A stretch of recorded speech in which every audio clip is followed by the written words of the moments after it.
look at the civil rights movement and the role of music there. So what I'm doing is turning that around and using it intentionally.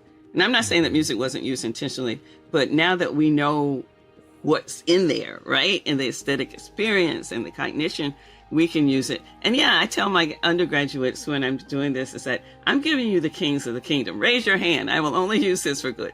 Because, Big Pharma tried to hire me. And I was a little confused at first. And he said, he had actually been overhearing a conversation. And he said, you understand why people find things beautiful. Turn that around. You can help us do that. And I was like, is that why people should take pills? And when my mother was ill, I did see an array of beautiful pills. So they did it without me. But that idea of turning this around, and there is an ethical issue. And I couldn't do this in this environment now, but I have had my students read excerpts from Mein Kampf because Hitler understood this. And if only the evil people understand it, then we're in trouble. Yeah. No, that's just, it's really powerful because, I think this is where, a lot of people trivialize aesthetics and beauty as, well, that's just sort of fluffy stuff. But if we don't pay attention to it, we don't realize how it's driving us, how it seduces us, how it can derail us, how it can manipulate us, and becomes incredibly important to understand. They don't like it when I say this, but the whole American PR marketing machine came after World War II when people looked and said, how did he do that? Supposedly decent people did awful, horrific things. And you look at the way he used film, the way he used music. He did, very consciously so, to get, in his mind, get people to fall in love with him. Yeah. No, aesthetics can certainly be, that's the heart of propaganda. But you also say it could be a means of healing, and I know you've done some work on healing from trauma. Could you talk about some of that, about how does it help us? A lot of the humanities talk about the aesthetic as a safe place, as a place to heal the wounded soul. And certainly, and I'm not being disrespectful when I say that the aesthetic has played an enormous role in religion. And you actually can see it in the Western church where the mainstream churches were beginning to lose parishioners to the Pentecostals because it was more emotionally exciting. And that's where the stained glass comes from. That's when the enormous choirs come in. The idea that they weren't trying to drive people away from spirituality. They were trying to pull them to spirituality. So, but the difference is one thing to describe it, is another to kind of dig into it and start, I'm going to use the word dissecting to see what's happening. And so, the field of trauma therapy, of art therapy, first of all, it works whether you know how it works or why it works. So this is another one of my aborted ideas. And right now I'm in my career where I'm kind of going back and looking at these ideas and saying, can I make this work? Art in a box for kids in refugee camps, where a lot of times they were giving them plush toys. Well, if you're in a refugee camp, one more thing to try to keep clean that your kid loves is probably not the best thing to get. Yeah. But art in a box, children, give them crayon and paper and they will draw. And actually, I talked to somebody who had been a lost boy, and he said, you're going to have to get lots of red because what they do. And then during an epidemic, I was talking to some people and they said, we see children digging graves with sticks, pretending. And so those little toy shovels that you get in the summertime for kids. And so this idea that working, think about, they need lots of red. They see a lot of blood. They're rehearsing it. And what does rehearsal mean? It doesn't mean that they're becoming murderers. They're just trying to work through the trauma by, we've all been to plays or movies where there was something that spoke to us and we felt a little better. So there actually is healing in the art, and the art allows a different thing to happen. A graduate student who's now a professor, who did her dissertation with me, but this is her idea. I just kind of helped, do that advisor thing. She interviewed Black artists who, every time there's another police killing, we see those videos and we all feel something. And there's data already about how that's even more traumatic for Black people because That's just not like, oh, look at that. That could be my son. That could be me. And so what the artists were, she was surprised to find that the artists were self-consciously working as cultural workers, where they would watch the video, they would digest it, they would paint it so that people could look at it longer and come to some action. And she was kind of surprised that they were consciously doing it. Yeah. Because we all know, and this is very controversial in Black culture, do you bear witness to every video?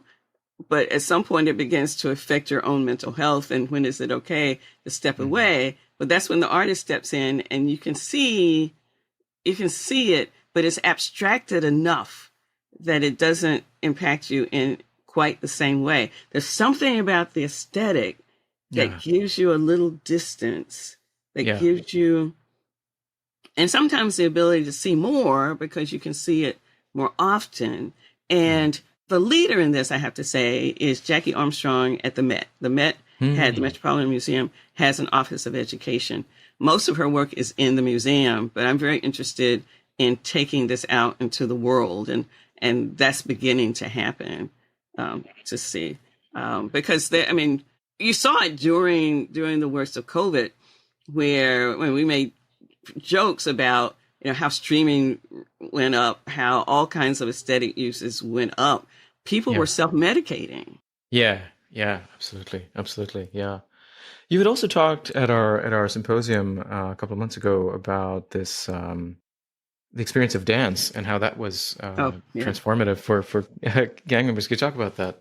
Sure. So there are dancers who work with, I mentioned the Lost Boys in West Africa, and these are young fighters who are usually kidnapped and trained to carry out horrific atrocities. In order to do that, something called dissociation has to happen, where your emotions are really dissociated from what your body is doing. So you're not saying, I'm going to hack this person to death with a machete, and how do I feel about that? Your mind is not processing that. And it's not immediate. It takes a long time. Unfortunately, people have become experts at this. In some cases, Lost Boys have been rescued, but you can't just kind of say, have a nice life. And so you can spend, and therapy works, you can spend years and years of therapy. But what they found was that, first of all, you cannot dance. You cannot dance without that aesthetic coming into the space. And they found that happened. And when I was at the University of Maryland, we were bringing them in a kind of abstract way. And I said, but we have child soldiers in the United States. And it was Karen Bradley, who is the dance instructor. And she said, who? And I said, gang members, young gang members. Doesn't the same thing happen? And it took me a very long time to get the anti-gang unit to trust me, because, who's this obviously middle-class Black woman floating in saying, she wants to do this. And so they tested me in all kinds of ways. And finally, when they decided to, help us, they said, we're going to send you the girls because they're tougher than the boys. And they did. They sent us some very tough girls, and they sent counselors with them. And one young woman walked in and said, can I say this word? Can I say the B word on your podcast? Sure. I mean, we might bleep it out.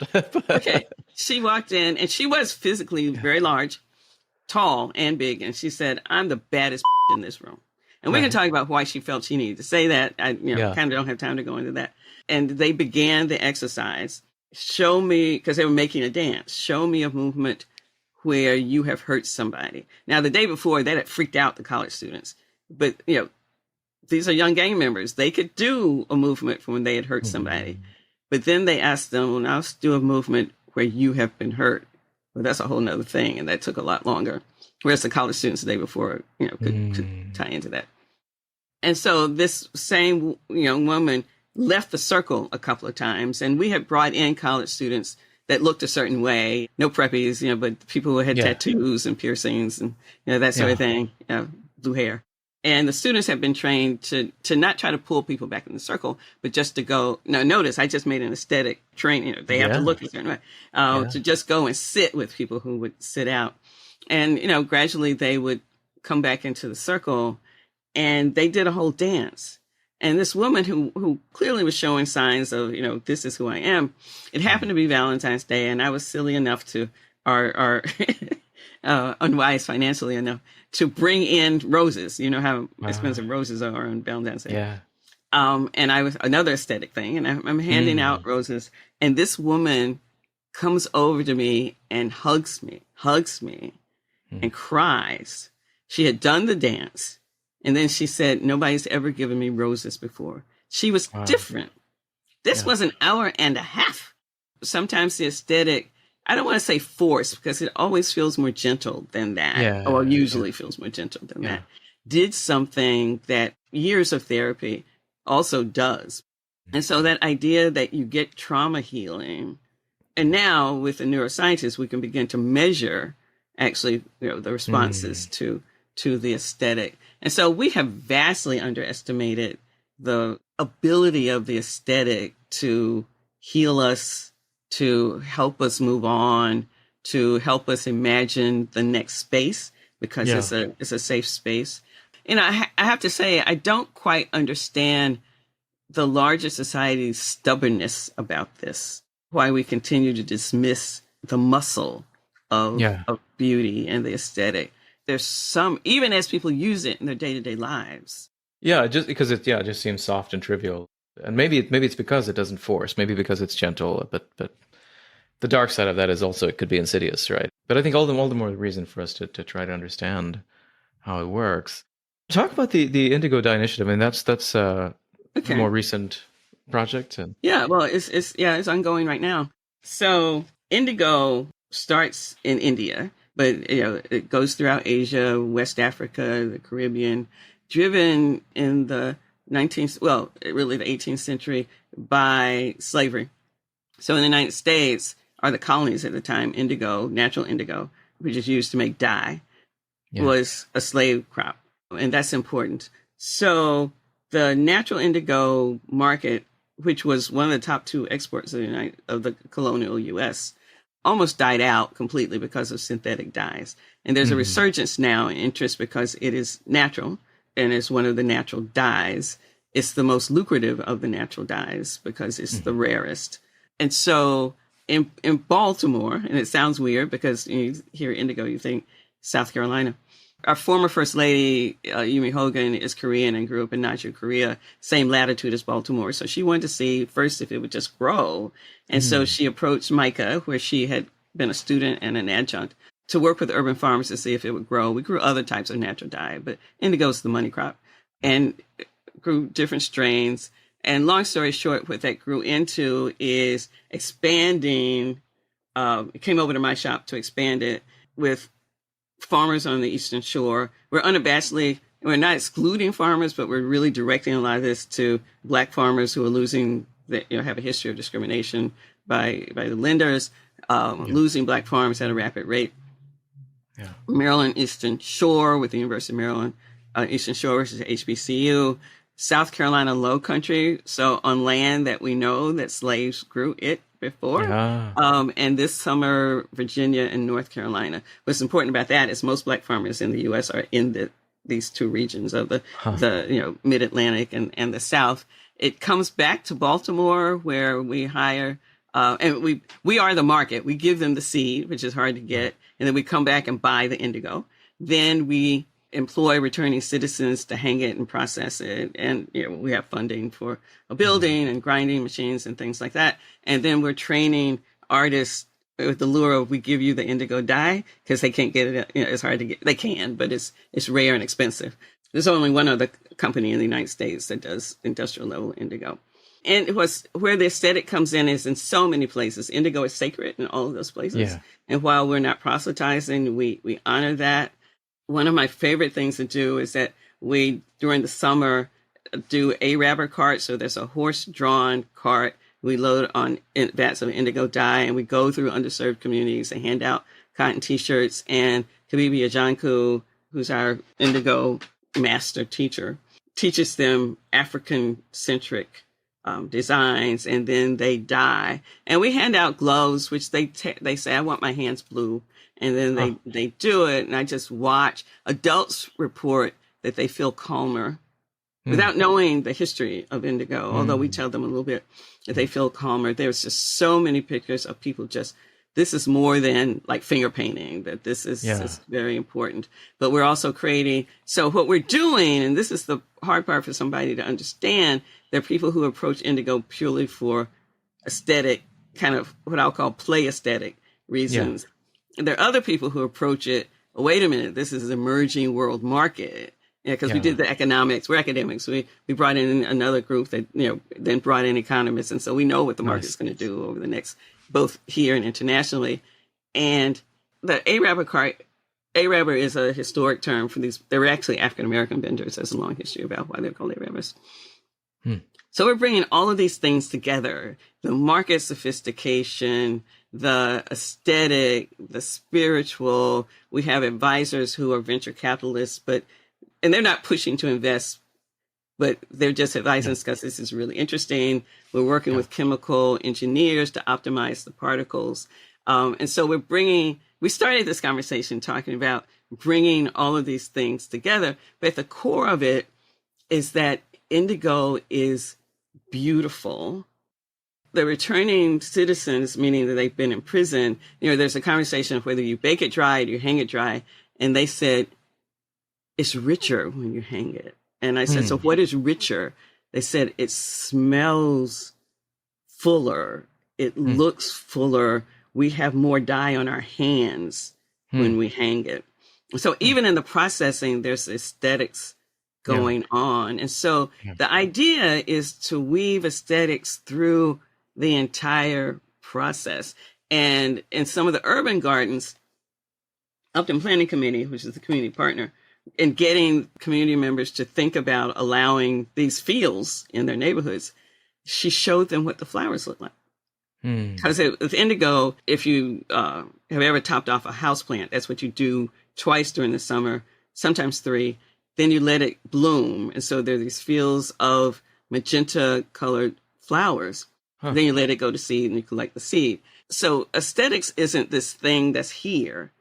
Like our day-to-day lives, is woven through the whole thing in a project that is, the way we're designing it, feeding wealth back into the community, both as employees, but we're also working around with alternative type of shares. It might be just as simple as profit sharing, but we're looking at other models as well. And the whole idea is to raise the quality of life because it's pretty. And the building that has been purchased with the funding is an 1858 colored school, Harriet Beecher Stowe School. There were Harriet Beecher Stowe schools all over the country. And so it was a blighted building and we were restoring it, but also working with, there's an art district right there, certainly the only Black art district in Maryland, to train artists to create products for sale.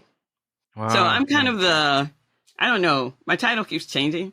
And I'm kind of a doer in the middle of this. But that's amazing to see because it has potential transformative effects on so many levels, right? At the individual level, as people are experiencing their hands turn color and then experiencing this sort of fullness. Well, and I have to say that African Americans have been alienated from their work since slavery. And with this work, because it is so culturally meaningful, because it is beautiful, just watching people do the work, they're not alienated anymore. Beauty at Work is brought to you by Templeton Religion Trust. If you enjoyed this clip, go check out the full episode. And please take a moment to subscribe and leave us a review. It really helps get the word out about the show. Thanks, and see you next time.